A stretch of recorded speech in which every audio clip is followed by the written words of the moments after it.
Do do do.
Okay.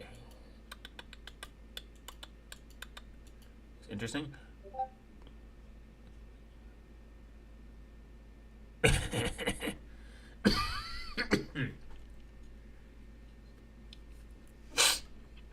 What up, guys? Hope you're all doing well.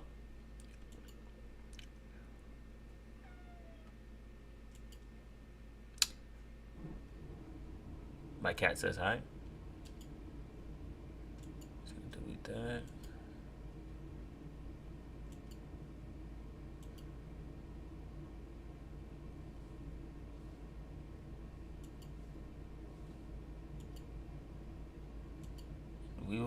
We will continue in 1 second.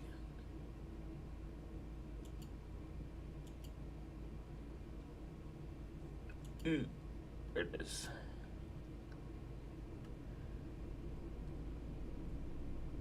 Huh. It's kind of interesting. Maybe there's an accident. Boom boom baby. What about boom boom sauce?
Okay. Woo. So no more Discord? No, Discord's fine. Hell yeah, man! I need to hear trying to move up in that global watch list. What about Archive Box? Archive Box is cool. It's just legalize online piracy. Well, if it was piracy is the intention of stealing, so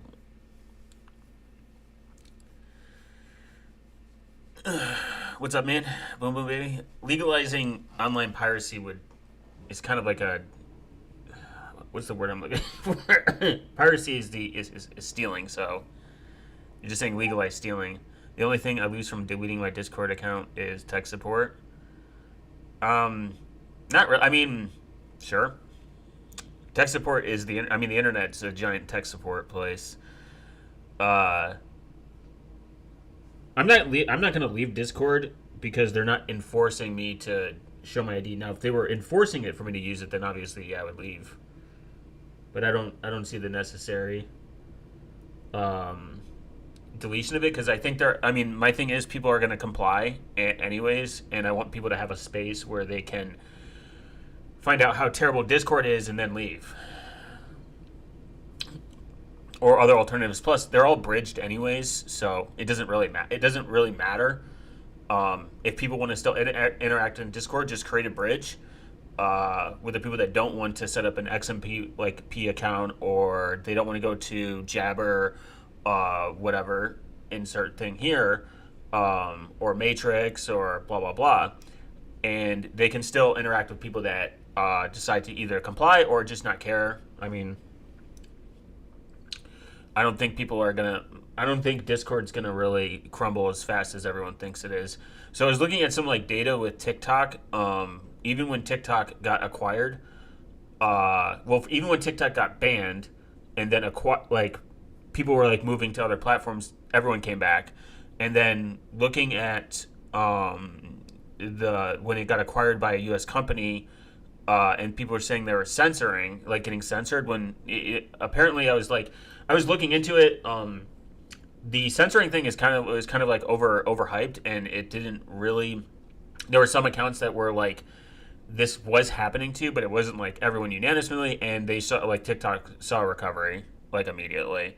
This is just a prime example of people like once they get sucked into a platform, instead of a protocol or like an actual service that doesn't violate your rights, people will just sit there and comply regardless. I mean, everyone still has Facebook, even though Facebook is a pile of shit. I remember there was a period of time where they were like being like, "Hey, we'll serve ads, but you got to pay for it. Like, we'll stop serving ads and selling your data if you pay this much money a month." And that like got destroyed because no one is gonna fucking pay for Facebook. And I don't think that it's going to relatively change. People have to have things that happen. People have to have things that change their perspective. Now, for the countries where like these companies are obviously going to comply with the law and what's going on, there of course people are going to find alternatives because they have to comply with the law. TikTok could be a Trojan horse. I mean, you don't have to say it could be a Trojan horse. It just is. Its entire intention, its entire demographic is to grab your attention and be as annoying as possible. But I mean, we can blame social media as much as we want, but we have to take some level of personal responsibility. You're not forced to be on social media. You're not forced to interact with people on social media. But I mean, that would be crazy.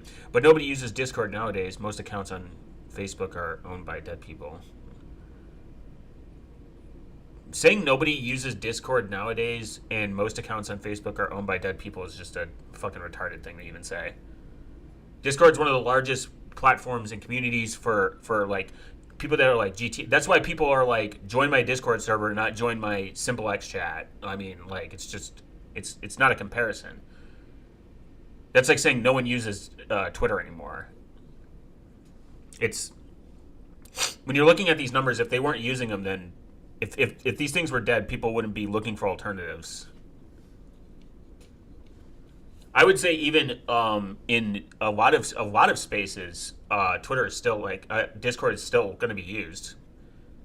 If I have a server of 3,000 people, do you think I'm going to go to an alternative where I don't know how to set it up, how to be functional on it? I mean, Discord has some good moderation tools like built into it. This isn't like defending the platform. This is just because it's been around for so long, and there's no one was building anything silently.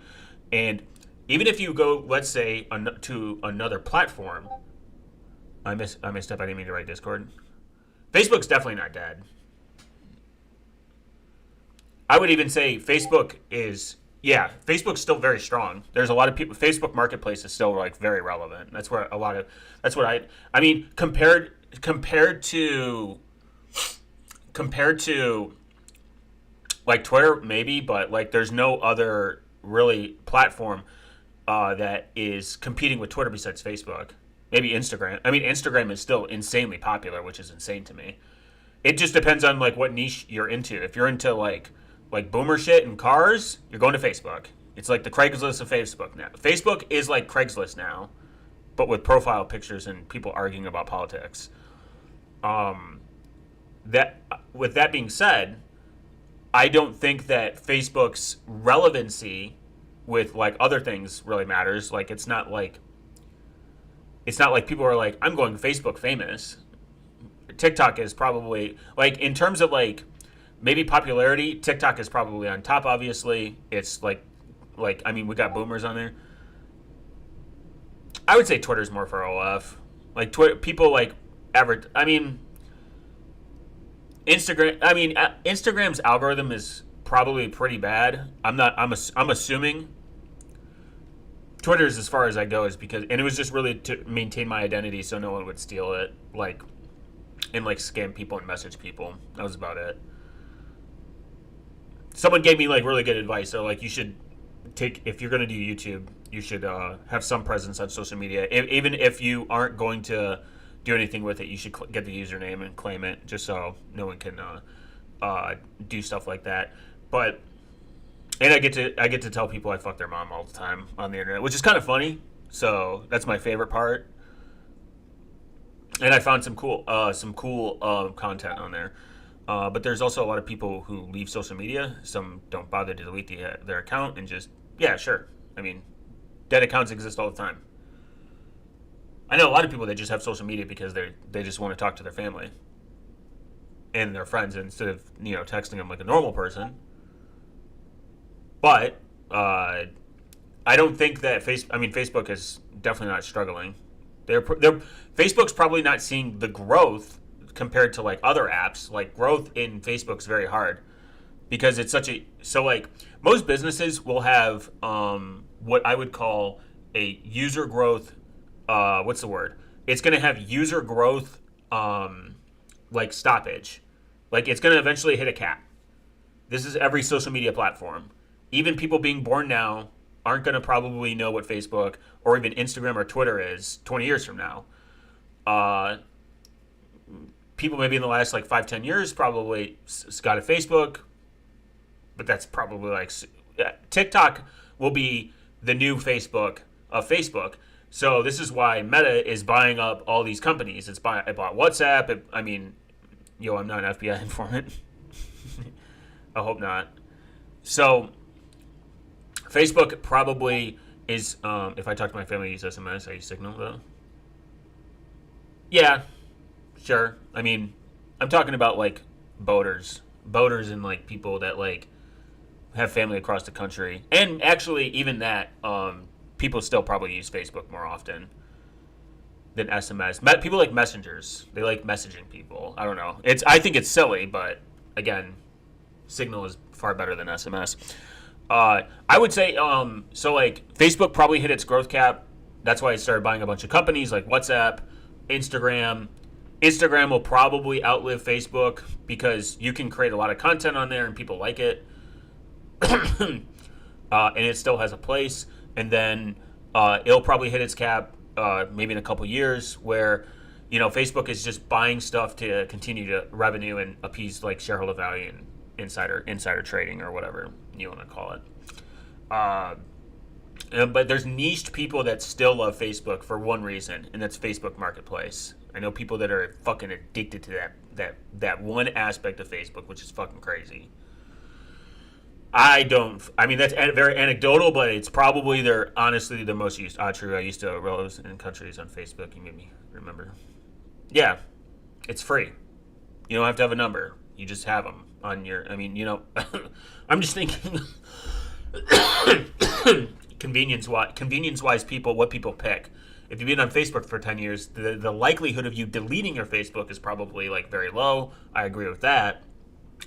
The likelihood of you abandoning, Facebook Messenger for something else, probably not. Same thing with Discord. Same thing with a lot. I mean, humans don't like change as much as I try to convince people to change on their habits with privacy, free and open source software and like privacy and security in general.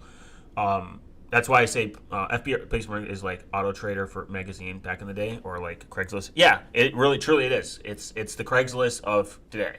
Craigslist is still like very very very popular, super based. I like Craigslist. I'm a Craigslist enjoyer. But in reality, in the grand scheme of things, that's what I think Facebook's main driving factor is with people that are like maybe like under 30, because it's still very. It's like Instagram. Like, I mean, Instagram is probably like millennial, like, and under people like 30, like 30 and down, because it's still probably like very relevant. But eventually it'll cap off. And I don't necessarily see any of these companies going away. I don't think decentralized platforms are going to take over, because I mean some of them have been around for quite a long time.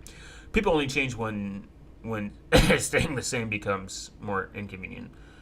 Yeah, probably. I think like when something becomes like inconvenient, they'll change their perspective and move. I mean, TikTok. The reason I think TikTok became so popular is because it's easy. It's relevant. It keeps you engaged. It's a very simple concept, and I don't think TikTok's great or anything, but it's such a simple concept. 6-second videos or whatever, 10-second videos, and you scroll. That's it. That's its entire platform. You have nothing on the left, nothing on the right distracting you. You're on your phone, so you could. People tell me, again, anecdotal, not evidence, but people tell me like, oh, I just catch myself doom scrolling like in TikTok, and I'm like, that just sounds terrible. That sounds like actual cancer. But I think that's what it is. Is OpenClaw is crazy, man. I've never used OpenClaw. I don't plan on to, because it just seems like a really bad idea in hindsight, because it's the amount of access that you can get. I know you got to like control. There's a lot of controls you have to put into it to make it like quote unquote safe, but I would never use it. I think people have gotten so lazy they just want everything automated. Honestly, automation already exists. There's IFFF. To be honest, in France and other UE countries, they're banning U.S. tech services such as Microsoft Teams and Zoom. Yeah, I mean, that's not surprising. Teams sucks. Zoom sucks, except for the fact that they actually enabled encryption, but that's because they bought something. They bought, what's the name? They bought Keybase and then actually did it. You can get, so for Android automation, there's some good actual automation out there that you have to do yourself. I know it's crazy. I think it's IFFF. They won't do it. Even if they, let's say hypothetically they ban Twitter, it's not going to matter. People will just use a VPN to get around that. Websites are much harder to ban versus like even protocols are hard to ban. I mean, I think it's, so you could do this, IFTTT, that's what it is. This is super easy. You don't need to know code. I've used it. There's an Android Auto that I use. I wonder if you could use it to set up a secure environment and then delete it. Probably. But I think no, probably not, because secure environments are very subjective. It's one of those things that you have to like, it's too specific for people to like, for something that to happen. And then you would have to audit it, and if the audit wasn't going the right, like if you have to audit it, and then what do you audit with? How do you know it's like, I don't think there's really a way. So I used this a long time ago. I think it was free at the time, and now I think it's, you have 2 applets you can do. Well, VPN will only work for some of the time before they implement ID verification worldwide. I don't think that's going to happen. Even if they do, you can just reject it and stay offline. And I mean, again, protocols, not platforms. So if that were to happen, then even if like an ID like worldwide, I mean, there's states that are just outright rejecting it. That's the thing I like about the United States, and I know people disagree with it, but if a state just finds something unconstitutional, they can just flat out shut it down. It's not like where Europe is. It's more uniform. Like it's more uniformed. If like they agree, if they say something is going to get done, it's getting done everywhere. So this could be somewhat of a problem with countries where they uniformly maybe like one person like a part of your state disagrees on something. It doesn't matter. The United States does have a good level of democracy where there are certain things in states that are completely illegal, completely not allowed. I think there's like 20 plus states right now that are doing some form of digital ID, and some of the states have just outright said no, not even going to happen, which is a good thing. So this is like an option. You can do pretty good automation with this. There's something called Ansible. Yeah, that's not going to pass. Yeah, good luck with it. Yeah, I'm aware of it. We're going to look at that too. I'd have to actually read it. Ansible automation, super fucking based. If you want real based automation, this is good. There's Task Manager, I think that's another one. And then there's Android. There's an Android automation app that I use for like certain things. Like if I leave my house and I want to text like a loved one and I don't want to pull up my phone and actually do it every day, I can do it like every time I leave my house. Every time I leave my house, text my loved ones, a picture of my giant balls, and they're like, "Oh, base, thank you, man." And I'm like, "Yeah," and it does it every day at like 10 p.m. Based on like these parameters. It's cool. Like you can automate a lot without needing AI. Automation is super easy to understand. There's not really a super steep learning curve. It's just if statements. Like if I do this, it will do this, and it will do it. There's not really a lot like I have some that like will automatically send emails, but they don't have like this insane amount of access to these emails. It's just like, hey, mainly it's just text messages. I don't really like have to send out emails or anything, but it's like texting certain things, or like if the weather gets this low, turn on, like if I had like a smart thermostat, I would do it. Each EU country have different laws, but when they implement law from the EU Parliament, EU-wide, it is like federal law in the U.S. Yeah, that's not a good. Actually, no, I that's a bad thing. So, and this is why it's a bad thing.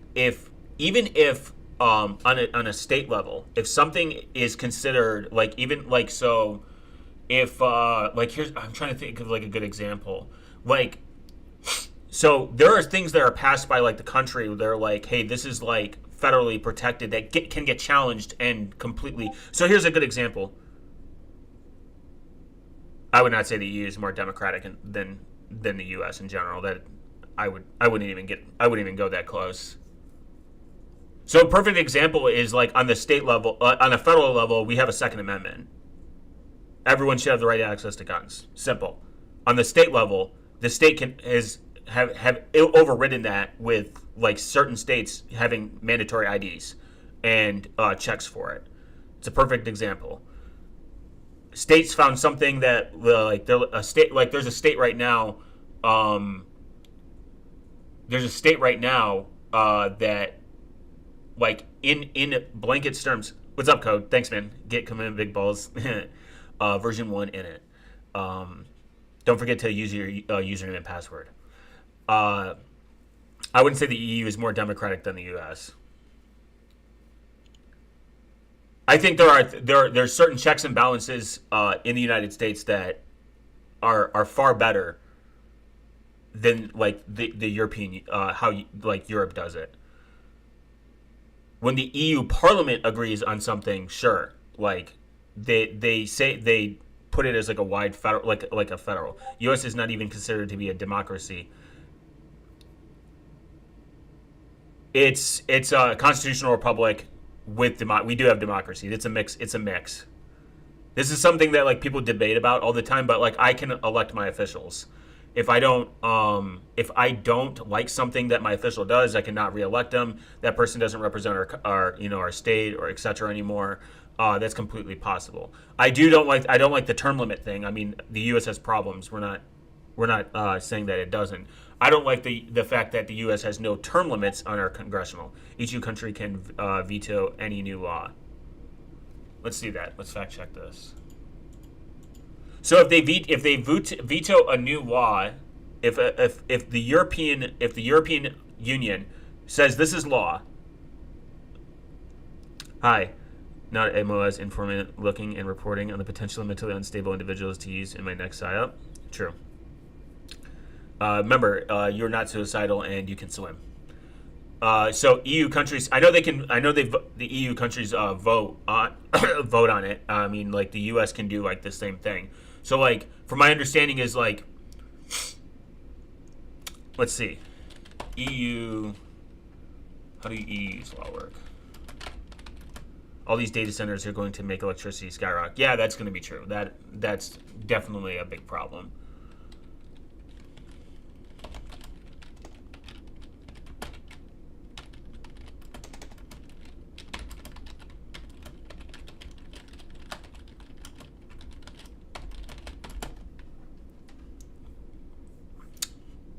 Mm-hmm.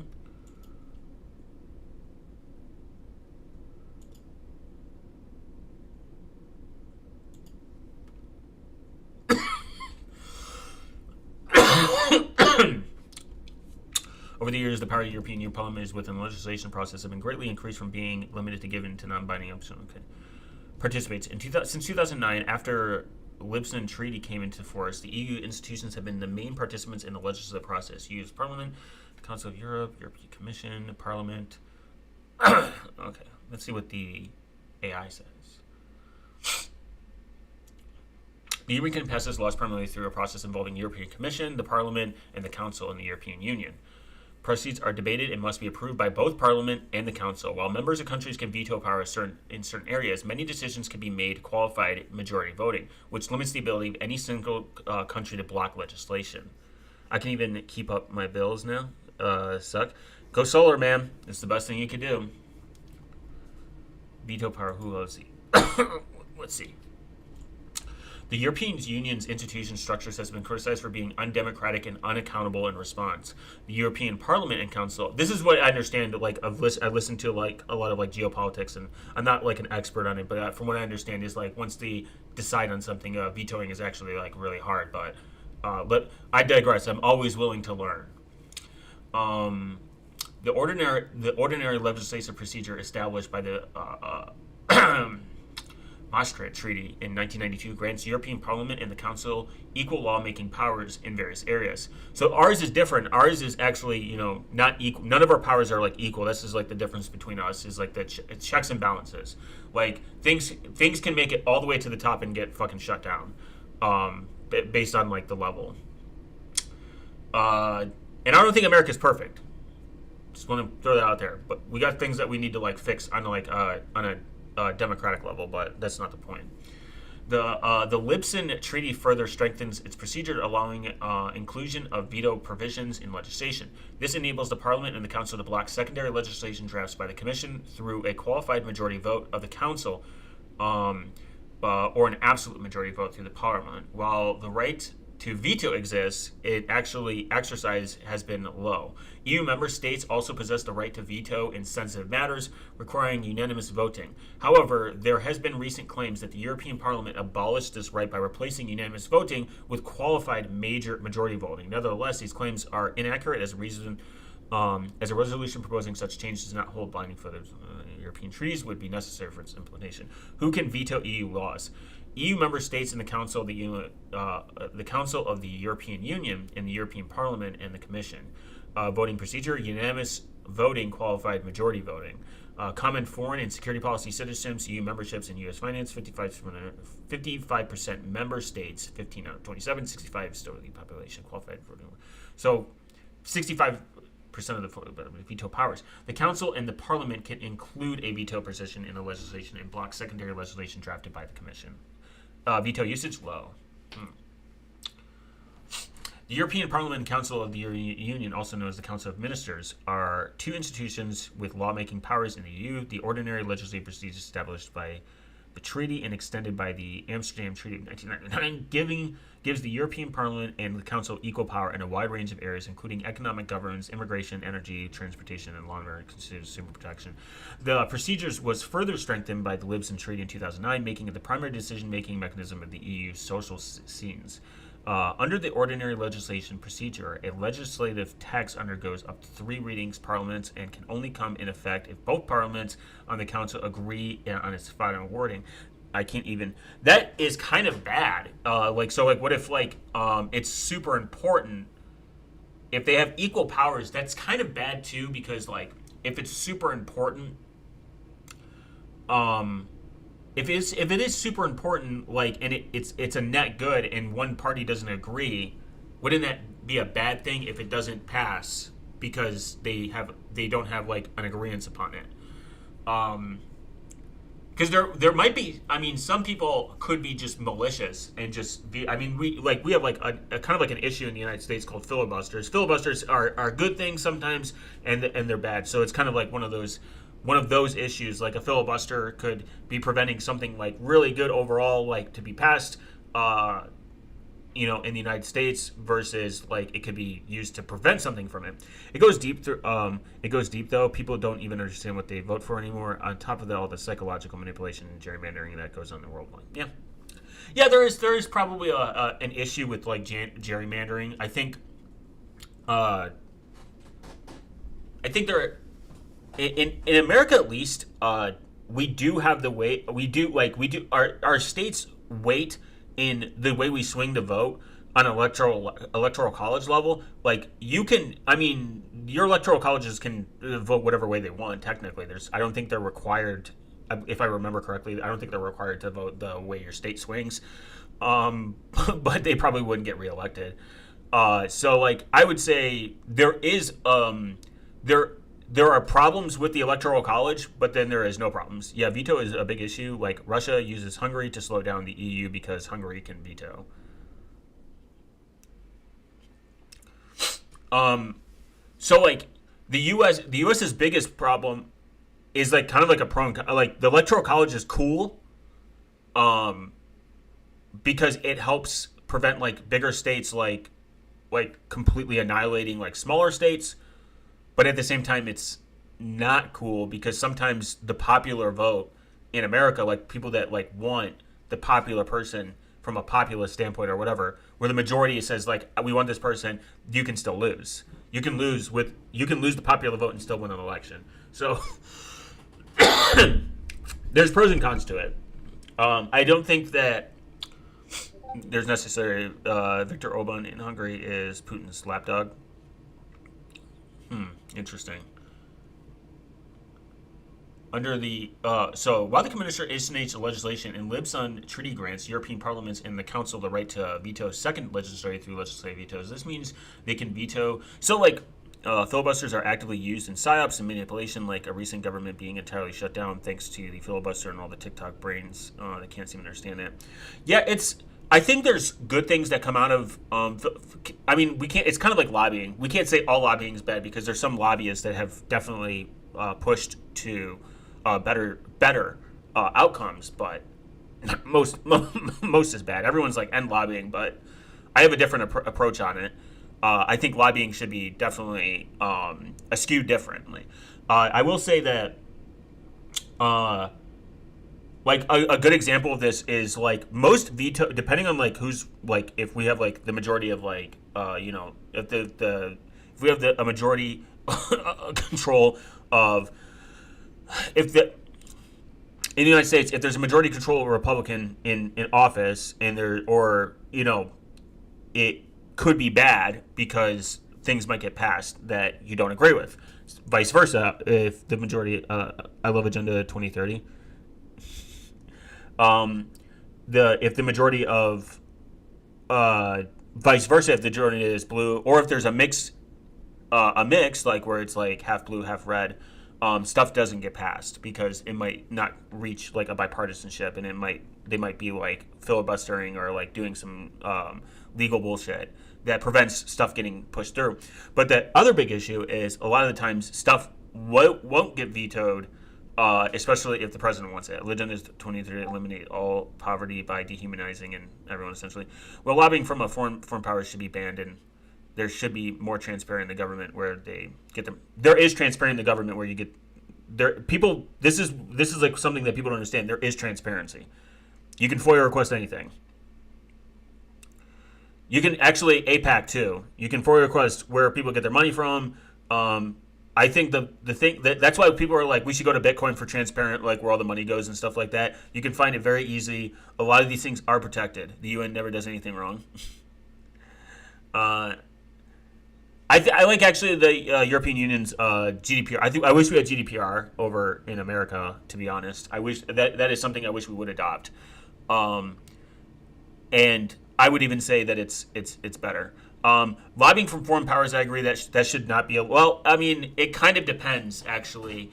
It depends what's your definition of lobbying, but yeah, there's probably a vast majority of like outsider influence that may be not good for the United States, in a sense.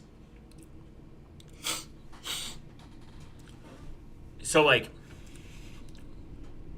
I think there's probably some bad from it, but like to say that like all of it, like the Trump regime wants to undermine the democratic sovereignty in the EU by lobbying out far right. Yeah, yeah. There's probably like some. There's probably like some bad from like foreign. I mean, like people don't. I mean, I don't think people realize that Europe has a huge economic impact in the United States. They're like their GDP isn't small, so if they do something, it does. The U.S. does like notice it. I know we're like a powerhouse. How do you find your other streaming platforms? Um, uh, Also to weaken Europe. Yeah. Um, I got to for me on other platforms. Mainly it's YouTube right now, but I'm trying to get. I'm trying to get. What's the word I'm looking for? I was gonna use Odyssey Sync Tool, but you have to have 50,000 fucking subscribers to even use that shit, and I was pissed to find that out.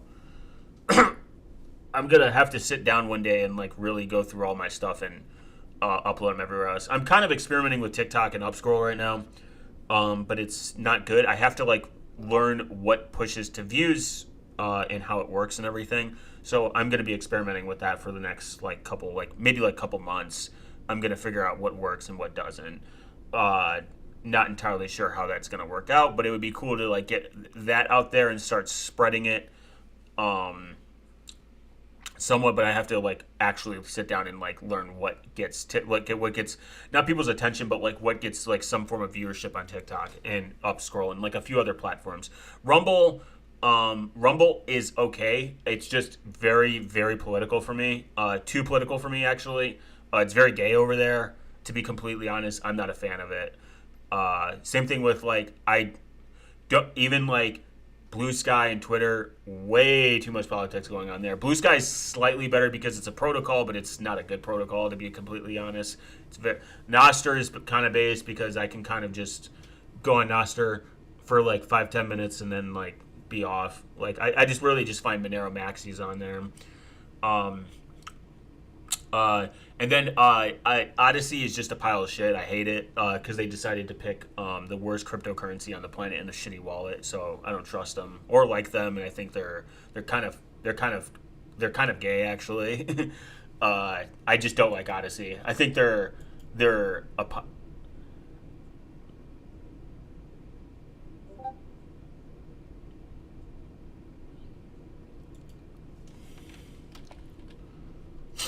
so like it's a weird space to be in.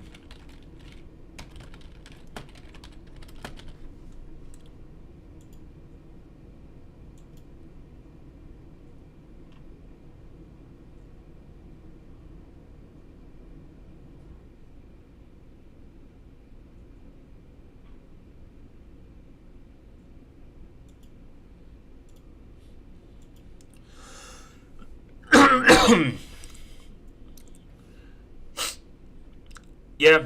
What about pitch? Pitch is okay. It's just I think it's its own yeah left and right ideology. Like if you're I mean I don't think there's anything inherently wrong with having a mix. I think most people are generally like center mixed on most things.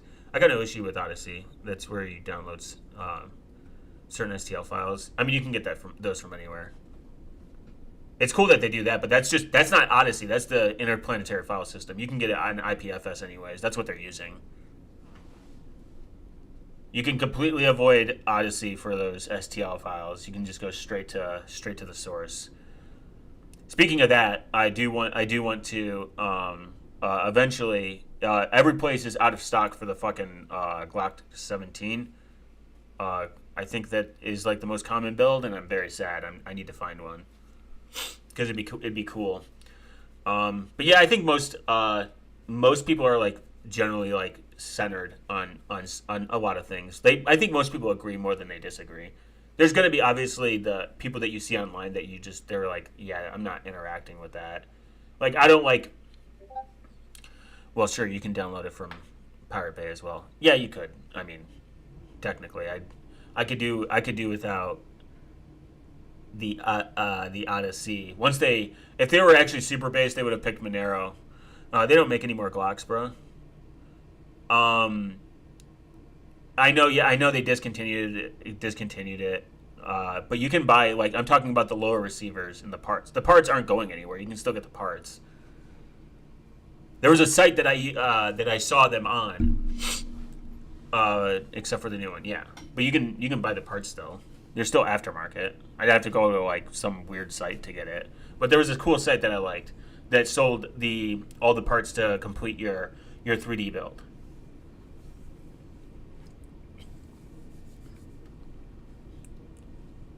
I think people were even chill about it too.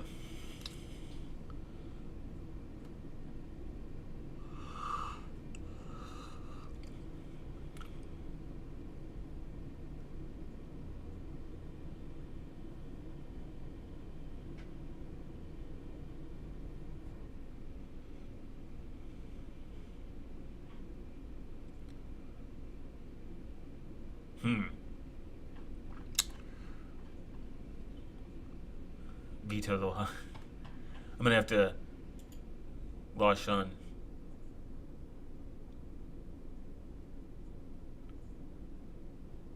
But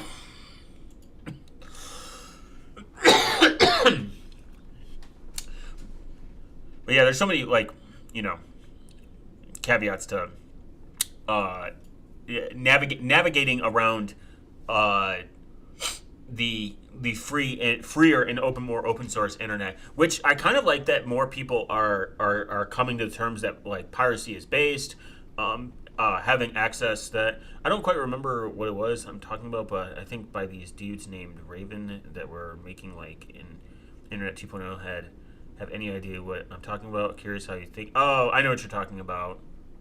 Is that the yeah? I think that I don't want to say it's dead, but just a reminder that SABB Gripen 3090 beats the F-35.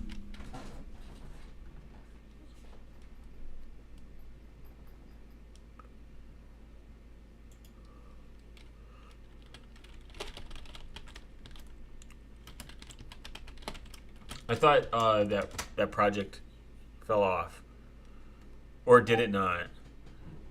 Do you vote for the Pirate Party? No, but I should.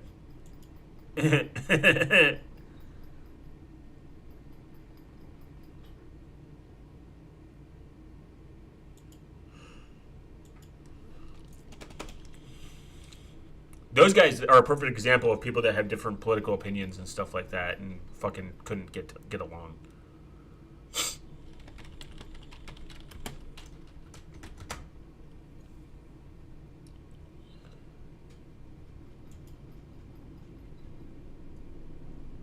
Chinese AI company used Pirate Claude. The serial numbers required on 3D printing guns seem unconstitutional, but I don't think anyone's going. Actually, you can't. I vote for the Pirate Party. You actually can't.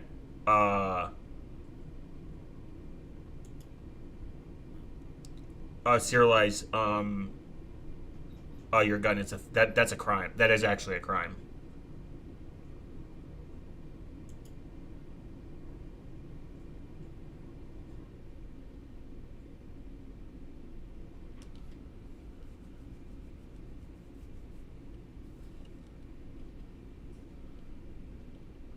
Oh, I remember this guy. It's called BeatNet, BetaNet or something. And right now, the thing that happened in Washington, where they're doing it at it's already illegal in Washington to 3D print your own gun anyway. So I don't know why they're tripping about it.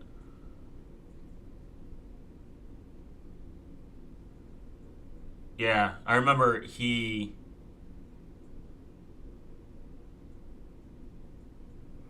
I remember he talked about Frilly and said it was kind of. I thought it was cool, but I also knew that it was definitely marketing. Before the video starts, there's three things I'm going to get out of the way. You can skip these if you don't care.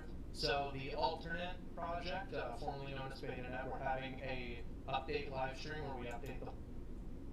Oh, Ghost Guns, yeah.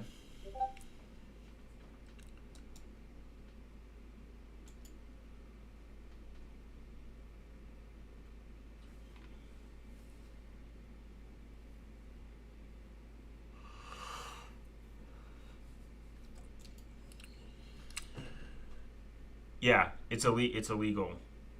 Ghost guns can be real. They are real guns. You just can't sell. You can't sell them. You can't. I think you just can't sell them. That's it. You can't sell them, and you can't gift them or something or whatever. But you can't register them because it's illegal. Because you would have to serialize it. If you serialize it, then you just committed a crime. There's a. They lied about it.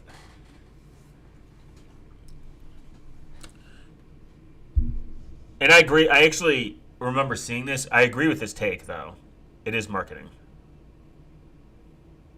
Cheap guns. It is cheap. You can buy the parts and then just most. A lot of firearms is made with. A lot of firearms is made with what do you call it? Lower polyframe like material. Like you can definitely 3D print a very good firearm with good 3D printing material. 100%. And knowing how to like structure it, like knowing how to do uh, like knowing how to change the tensile strength around certain parts which you can do. Like are you like different patterns are gonna have different better outcomes. Me and Farah started the Raven development team back in 2024. Nowadays is dog shit. We have been working on a tool, we as in Raven, and we have. Okay, I'm not gonna listen to this 5 minutes, by the way. Yeah, but you can make a homemade Himagazoo 3D printer as well. Yeah, like there's pipe. Yeah, you don't need 3D printing. Is just makes it more efficient.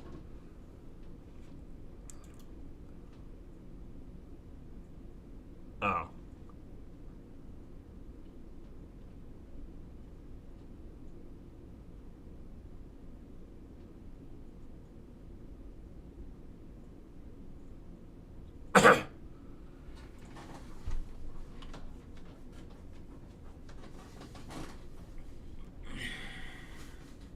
Are there actual products?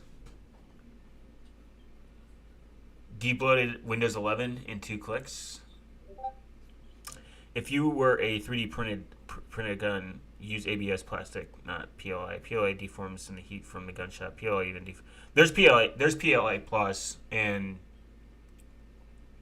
I've seen people definitely make use PLA plus, get tons of rounds out of it.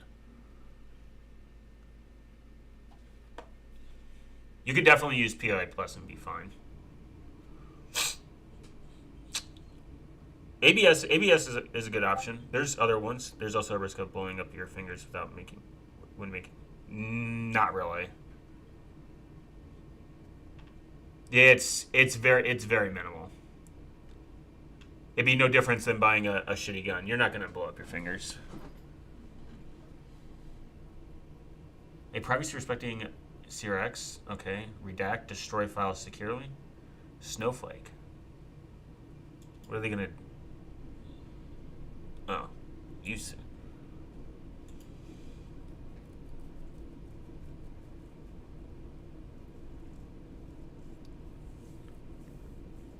Make sure to anneal your filament for any print. And the thing is, like, I mean, you could do. They have carbon quote unquote fiber. It's not real carbon fiber, but critters here. Here does other comments come from? Where does other comments come from? Discord, Twitter, not Twitter, and Discord, YouTube, and the other two platform, Kick and Twitch, and where anyone else like really posts, and I have a view of it. This is why I need a third monitor, guys. I would a simple professional plain text editor, construct, AMP. Seems like this is interesting.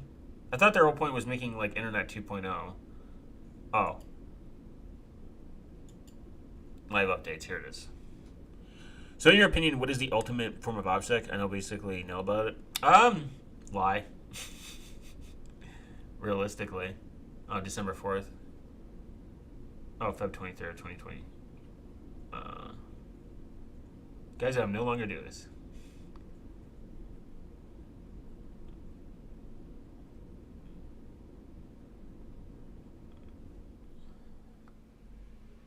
He couldn't, he was too busy gooning guys. Did you buy Ocean Techniques, the 11th edition? I have the book. Hamwork, technical lead of the project, has been terminated for his position. The project will be proceeding without him. His termination follows by repeat failures to fulfill responsibilities as the lead. Damn. They fired the person I love the most. I already got the privacy book. Yeah, it's a good book. OPSEC-wise, your best option is... There's no really perfect answer because everyone's going to have different threat models. First, you have to understand what your threat model is. What are you comfortable with being public and what are you not comfortable with being public? Yeah, it's worth the money. It's a good book. Michael Basil's got some decent advice, but he also worked in fucking like law enforcement, so I mean, it kind of makes sense. I would say poison the well is going to be your best asset. Like, poison what information out there that you want people to think that are about you and just lie. I mean, like, that's your, like, if you're, so like, say you have Amazon and you want to order something on Amazon, you can use Amazon lockers, I believe, and you don't have to show any ID because it's a locker. They give you a code. So you could avoid sending anything to your house. That's one option. Another option is to send everything to your house and just keep using random names until it becomes so annoying where they have to dig and dig and dig and be like, who's the real person that lives here? Is your name, big fart retard? Or, just use generic names, like really, PDF or regular. I always get the regular. I like regular books. PDF files are cool, and I know it's cheaper, but I'm always gonna buy a physical book. I like physical books, but I'm okay with the digital books. I'm not a hater. I think they're great too. But if it's given the option ever, I'm always gonna pick the physical book. I mean, OPSEC is all again about poisoning the well, not revealing like your true number. Like if you have like a number and you don't want people to know what number to use, then what I would do is if I were to start over, if I was just a new person, I had bad security hygiene, I was leaving stuff Jimmy Cheese likely the go-to name here, then very realistic. Yeah, the most realistic things are always going to be the very boring answer. I never bought anything from Amazon. Yeah.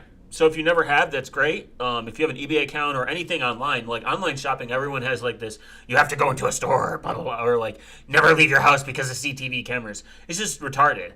If you give information that nothing is feeding, I'm talking about just advertisers. If you want to talk about like law enforcement, that's a different threat model, and that becomes more serious, and you shouldn't be on YouTube asking this then. You should be somewhere else.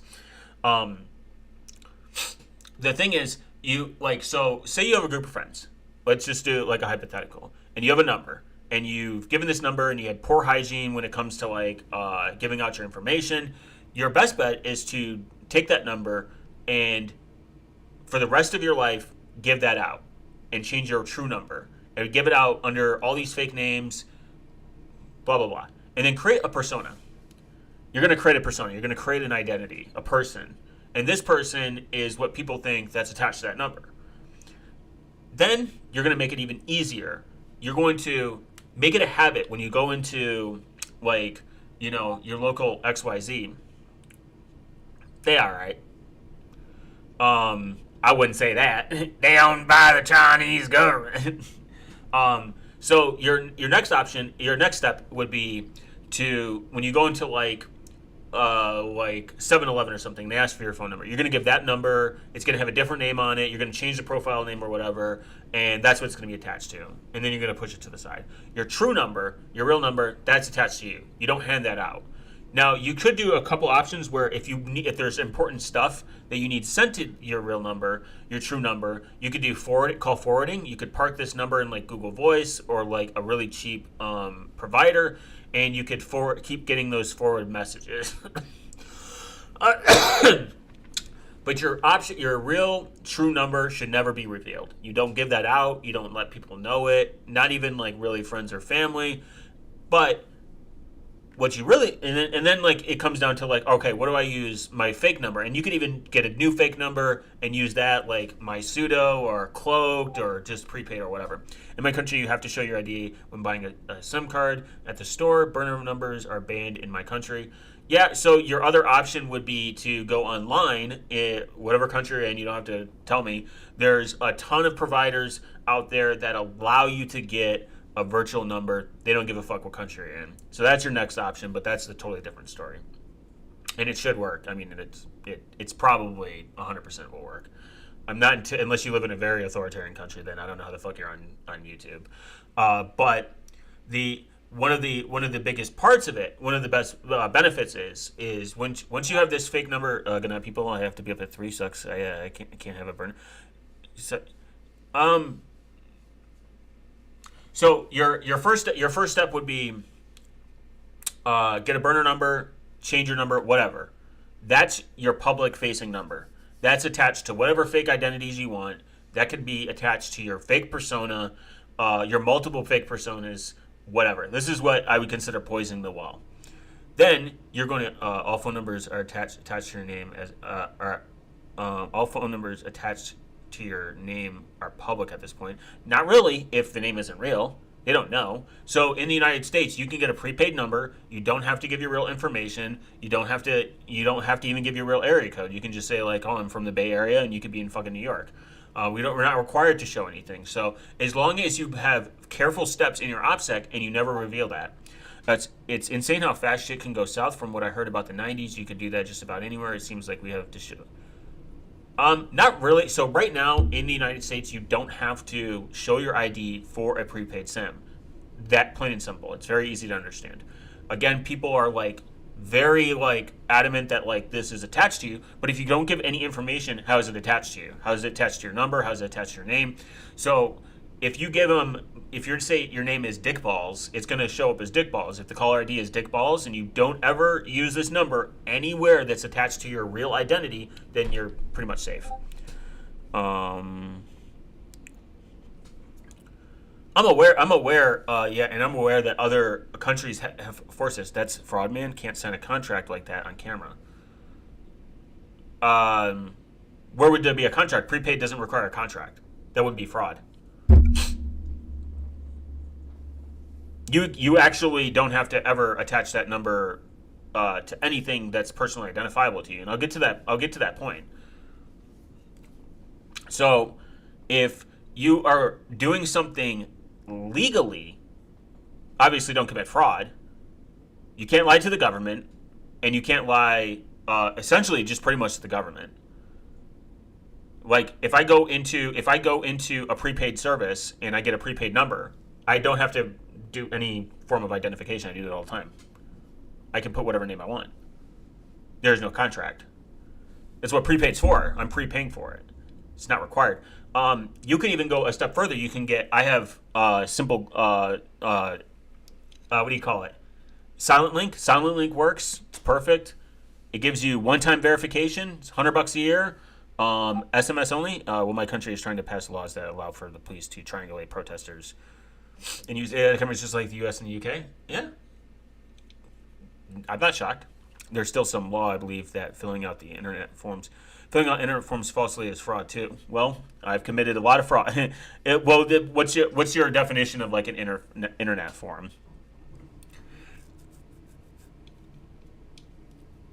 Like if I like anything that I legally don't have to disclose to, I don't have to tell a company my real name.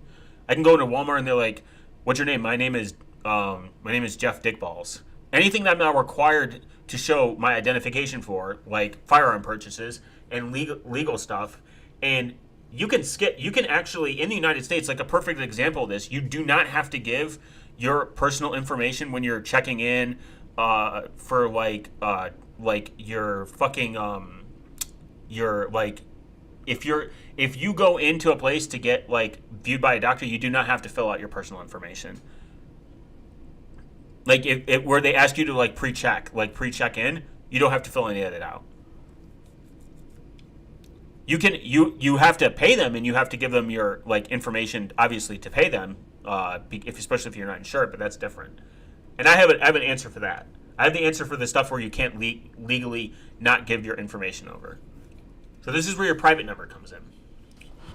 Your private number, this is where compartmentalization matters.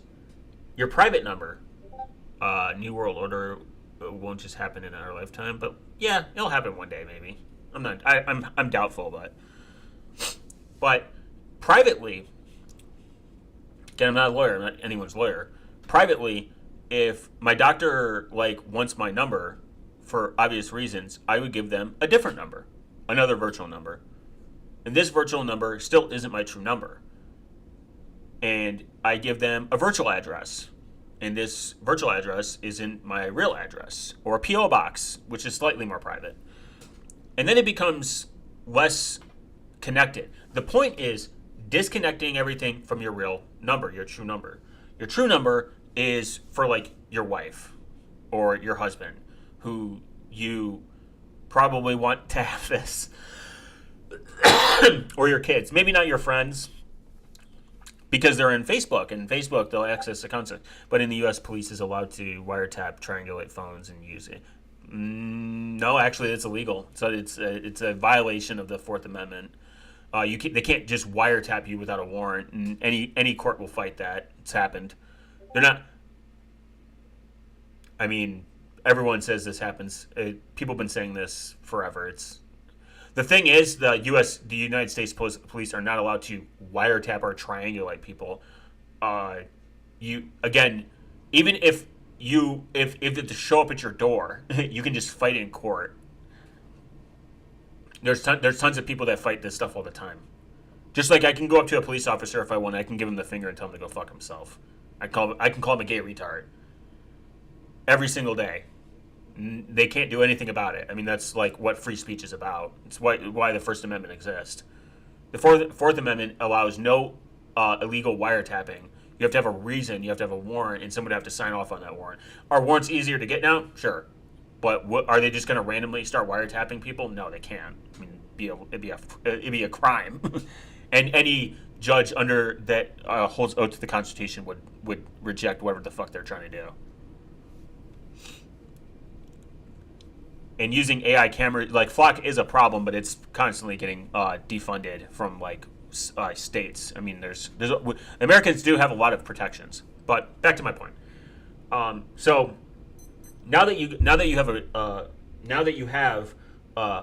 your private number. Whoever is reading this chat is in an SA office is a gay retard. Yeah, it's true. Now, now this sounds like a lot of numbers to handle, but it's really, really not. You have one number for, you could, like I said, use virtual numbers. There's my pseudo, there's cloaked if you want to really like compartmentalize it. Or you can just do two numbers.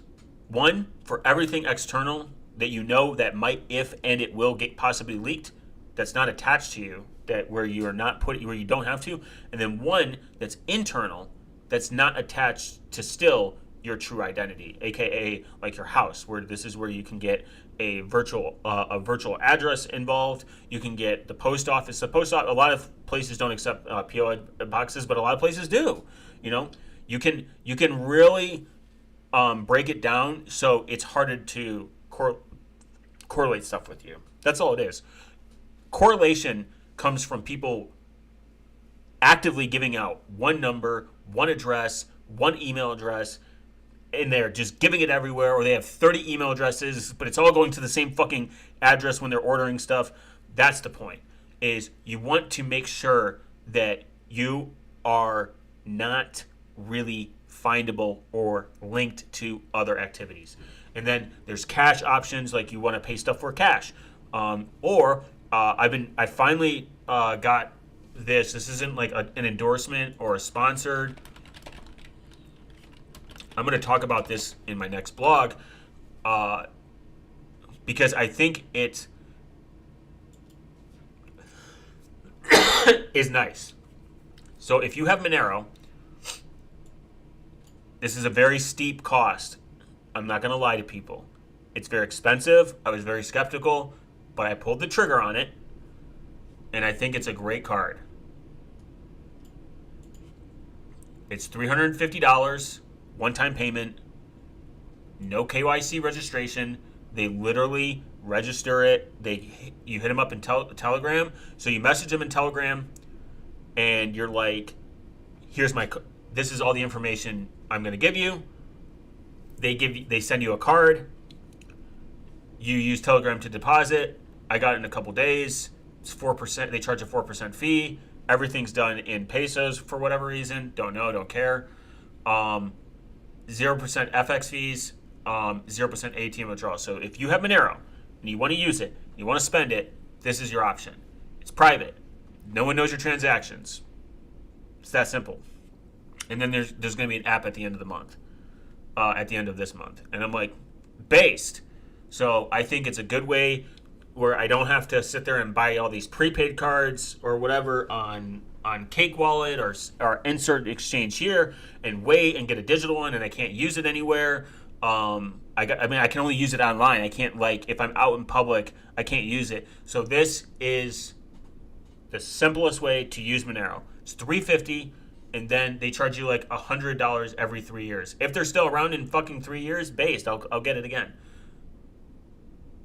And then the deposit is a flat 3.5%, 4% for Monero. They got a very awesome. Their customer service is good. They're very on top of their shit. It's nice.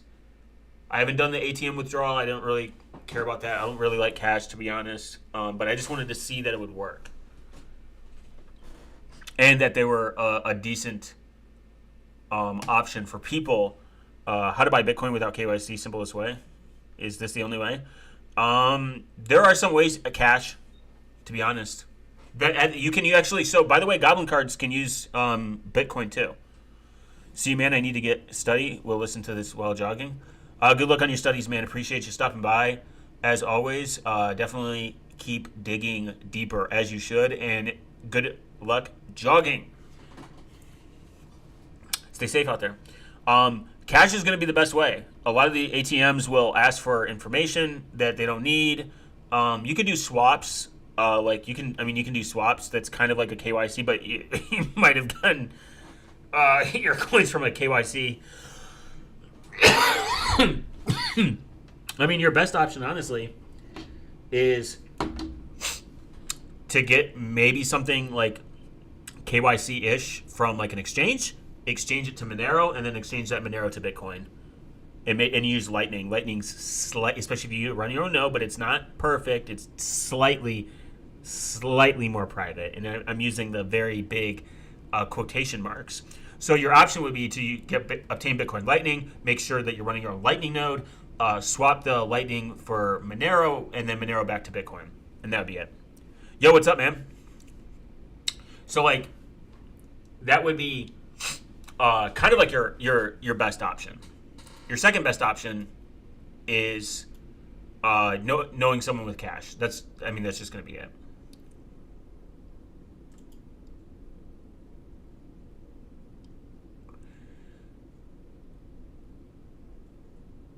Ooh.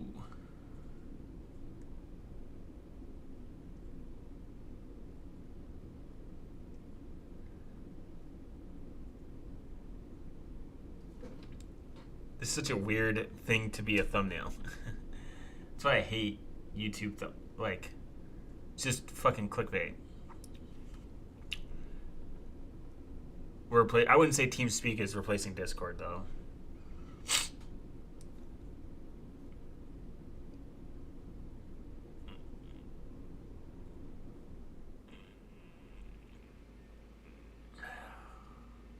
Schizopad based.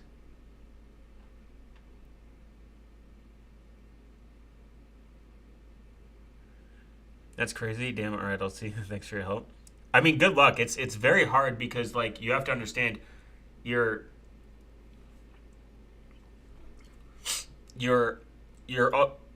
all slot pretty much.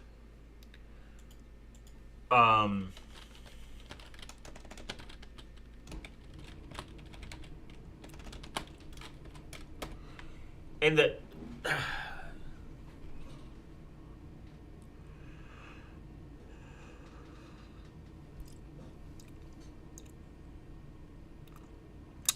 thing is, like, you should probably just switch to Monero.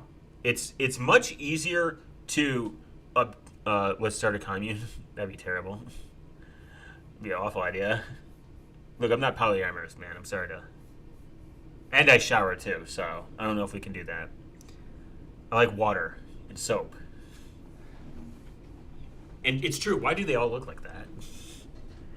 I mean, to be honest, Bitcoin has so many steps that you have to take in order to achieve some level of privacy that there's no point. It's like the people that spend all this time debloating Windows when, my brother in Christ, you could just get rid of Windows and just go to Linux at this point. I understand that people want to use what they want and it makes them more comfortable. But if you leave your space of comfortability and you get a little uncomfortable, you eventually are going to get I'm going to sound retarded here, but you're going to get comfortable. You're going to eventually be like, wow, if you really want to take the slightest plunge, install a virtual machine and install a virtual machine, use Linux for a day, then 2 days, then 3 days. Find out your replacements. And this is the same thing with Monero. Find Monero groups. Sell stuff for Monero. Mine Monero. Sell one thing for Monero, like a fraction of Monero. Like, so you don't have to go out and look for all these crazy ways to buy it. Like, if you have a skill, take that skill and be like, hey, instead of paying me in cash, because I see this as a net positive, I'll do this for Monero, especially if you do like online art or something. You accumulate, you're gonna accumulate to your new environment. And again, I think this is just an ongoing trend in the big 2026 is people are afraid. No, mining Monero is not really profitable. It's helped to secure the network, but you can profit from Monero from appreciating value. Now, there is some mini PCs out there that you can get, not retarded at all. I think in the big 2026, people are just afraid to get uncomfortable. But you can't really live off mining Monero. It's a very difficult coin to mine. They have a flat percent of what you're gonna make, kind of, because of all the forks, and then like your electricity cost, the hardware cost. It's really to help secure the network. Now, can you make good money in future costs? Yeah, absolutely. So if you say mine something and say you get two XMRs a year, or 2 Moneros or whatever, and say right now the Monero coins are like $150, or say right now they're at its current price of $300, and say by the end of the year it's $1,000. Well, you just made $2,000. Just kidding. You made a good amount of profit. Now, obviously, you should take some of that and go pay. Like, understand that this is like, I got to use this to return on my investment. Maybe convert some of it to pay your electric bill, or you can just work your regular day job and then keep buying mining equipment until Monero becomes profitable enough where it's returning its money over. I mean, electricity's cost is going to eat into a lot of your profits, but if you believe in the Monero economy and you believe in Monero's functionality and not the price, Monero is a very profitable coin in terms of what you gain.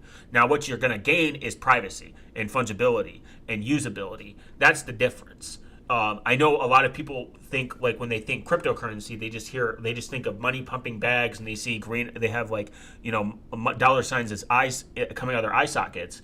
But that's not really what Monero is about. It's about, I can go into any place and no one can know what I purchased that day, and besides maybe the person I'm dealing with, and that's fine because that's a mutual agreement, and nobody can deny me being able to purchase something because there's no correlation to where my money came from. This is like the fundamentals of fungibility. People have to agree on something that is a currency. First off, you have to have an unanimous agreement on it. So the more people that agree Monero is a currency, the more people will adopt it.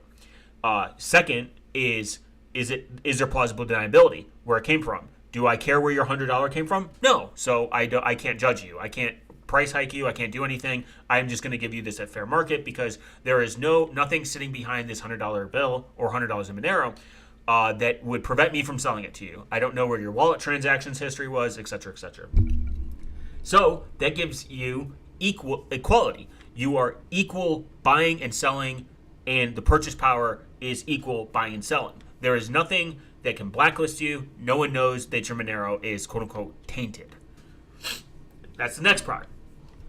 The last and fundamental part is the low transaction fees. As a business, if I am spending $15,000 to $20,000 a year in transaction fees because it's costing me percent after percent after percent, like say it's like 10% a year, Monero costs pennies on the dollar, sometimes fractions of a penny to send, depending on network congestion and everything. I think I sent a good amount of Monero that I don't own to another wallet that I don't have, and it costed me hypothetically like two to three like pennies, like fractions of a penny to send, which can be to a business that's doing tens of thousands of dollars in massive savings. Then they can either pass it off to you, or they can just profit more money. I mean, that's it's just business 101, baby. And you can actually comfortably give them the product after you see the first confirmation. Someone could take hit your wallet, and you see okay, I see one confirmation, we're good. Have a nice day. I've never ran into that issue. Most of the time, and if you're at home or you're doing it online, it doesn't really matter. But to avoid digital ID is the only thing I need to use is decentralized platforms. Matrix, PeerTube, anonymous chat apps, Session, SimpleX, privacy respecting email. Proton, wouldn't really call it Proton. They have had the worst track record. Tutanota, Cockmail, VPN, wouldn't trust them, he's schizophrenic. Molvad based Proton front ends. Yeah. Nvidia's is okay. Knitter sucks. Reliptor alternatives. Pitch, dead. Dread's kind of like a pile of shit right now. Respecting search engines, Startpage sucks. DuckDuckGo also sucks. Install Linux on a PC, yeah, that's based. A custom ROM, ROMs don't exist, stop using the word ROM. And phone side-loading apps. F-Droid and Crescent. F-Droid is terrible for security and probably not the best. Crescent's much better. And is this too much for the average person or the bare minimum? You don't have to do all those things. That's insane. This is maybe what you have to do, but the thing is, it's privacy is a choice. You choose what you want public and what you don't. If you are forced to use if you're forced to give ID to use an app, and you feel that this is okay because you've been on it for so long anyways, and you want to again poison the well, that's fine. You don't have to do anything. The point is, you should have user choice at the end of the day, and these options exist. And these options exist for a reason. The bare minimum is what you demean, what you want public and what you want private. Privacy should never be, in my opinion, privacy should be the first option that's given to you, but it should not be this complicated, overwhelmingly mandatory thing. I think it is a right. And rights are, you can either take, in Australia, they force you to ID. Yeah, that's crazy to me.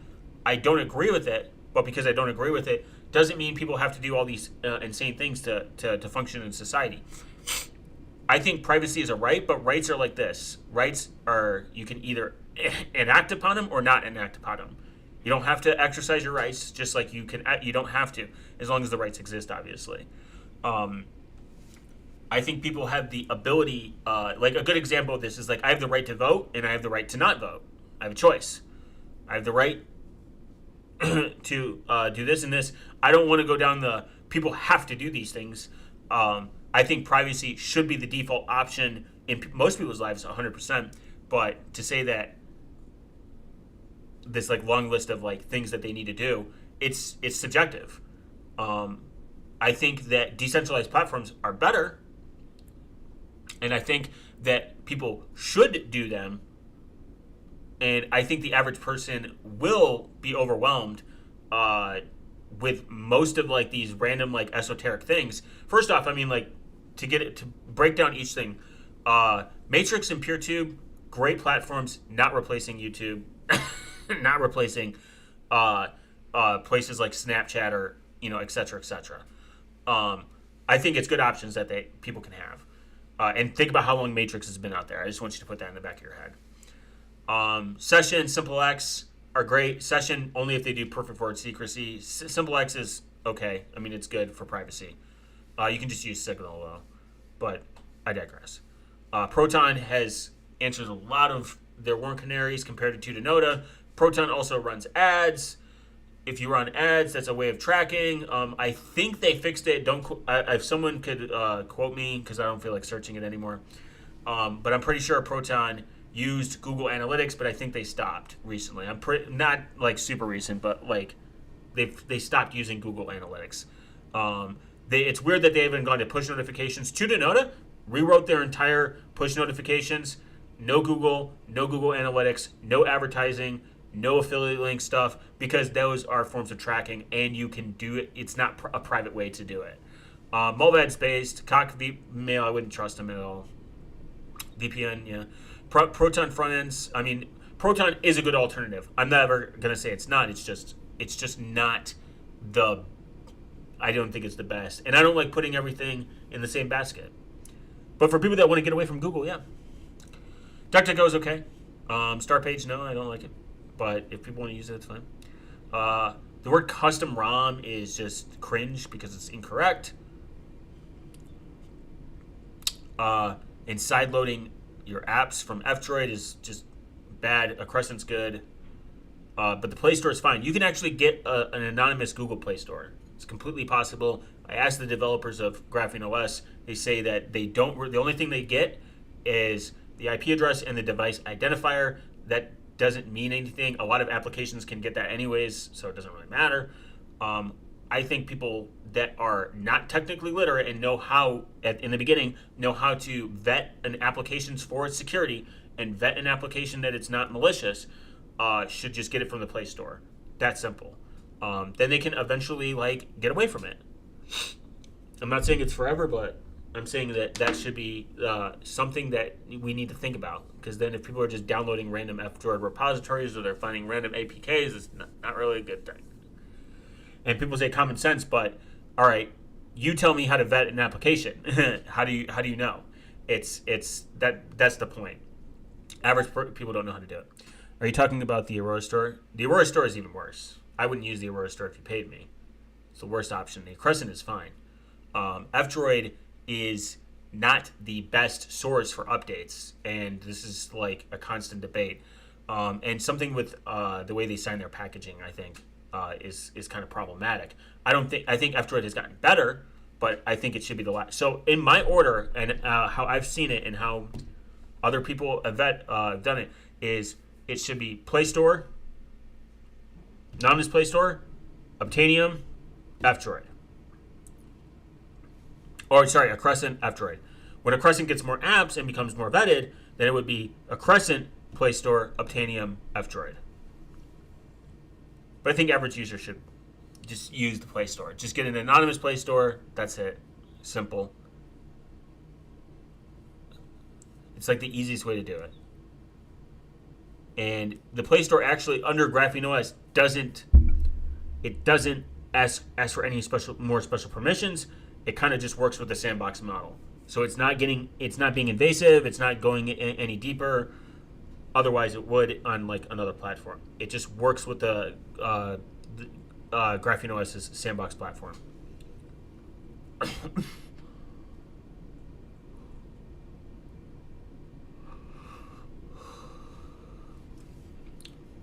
Well, but that's a whole nother can of worms to open up. All right, guys, I've given an hour and 16 minutes. I think I'm getting eepy, sleepy, icky, sicky, pee pee poo poo. I will see you guys in the next video. Make sure on the comments below that you tell us what your favorite candle is. If you don't, you're gonna have 500 years of bad luck. Don't forget to walk your snail, and I need YouTube to know that I am a real person and I love all their policies. I'll see you guys in the next one. Oh yeah, and you, as you should, use the Play Store and another profile. You can actually use it in private space, by the way, and never have to set up on your main profile. But you can use it in private space, by the way, as well.